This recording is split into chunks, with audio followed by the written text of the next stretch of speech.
Assalamualaikum warahmatullahi wabarakatuh. My name is Ajeng Irma Rahmawati. My student number is 55. So today I would like to explain about the material reinforcement theory.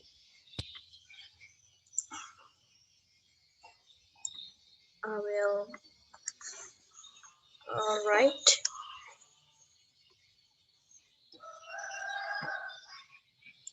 So for the first material is about reinforcement theory.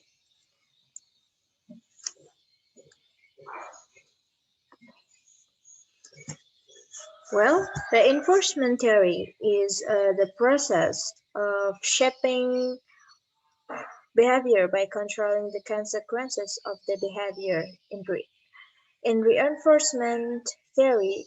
A combination of reward and punishment is used to reinforce desired behavior or extinguish unwanted behavior. Any behavior that elicits consequences is called operant behavior because the individual operates on his or her environment. Reinforcement theory concentrates on the relationship between the operant behavior and the associated consequences, and is sometimes referred to as operant conditioning. Next slide is about background and development of reinforcement theory. Behavioral theories of learning and motivation focus on the effect that consequences of past behavior have on future behavior. This is in contrast to classical conditioning, which focuses on responses that triggered by stimuli in an almost automatic fashion. Reinforcement theory suggests that individuals can choose from several responses to a given stimulus, and that individuals will generally select the response that has been associated with positive outcomes. In the past, E.L. Thorndike articulated this idea in 1911 in what has become to be known as the law of effect.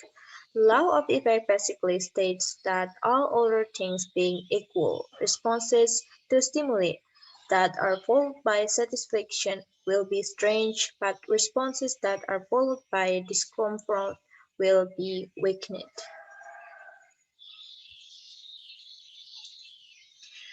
Next slide is about reinforcement, punishment, and extension. The most important principle of reinforcement theory is, of course, reinforcement. Generally speaking, there are two types of reinforcement: positive and negative. Positive reinforcement results when the occurrence of a value behavior consequence has the effect of strengthening the probability of the behavior being repeated. The specific behavior consequence is called reinforcer. And, and then negative reinforcement. Negative reinforcement results when an undesirable behavior consequence is with the effect of strengthening the probability of the behavior being repeated. Negative reinforcement is often confused with punishment, but they are not the same. Punishment attempts to decrease the probability of specific behavior. Negative reinforcement attempts to increase desired behavior.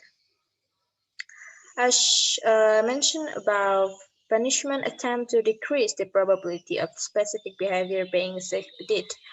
Punishment is administration of undesirable behavioral consequence in order to reduce the unwanted behavior.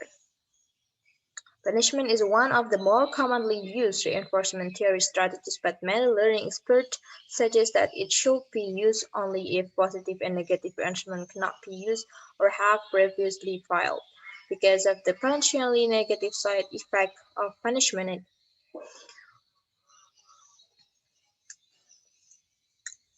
Conclusion is reinforcement theory is an important explanation of how people learn behavior.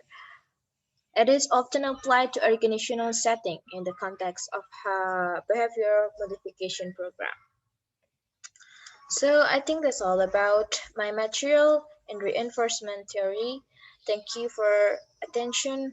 Assalamualaikum warahmatullahi wabarakatuh.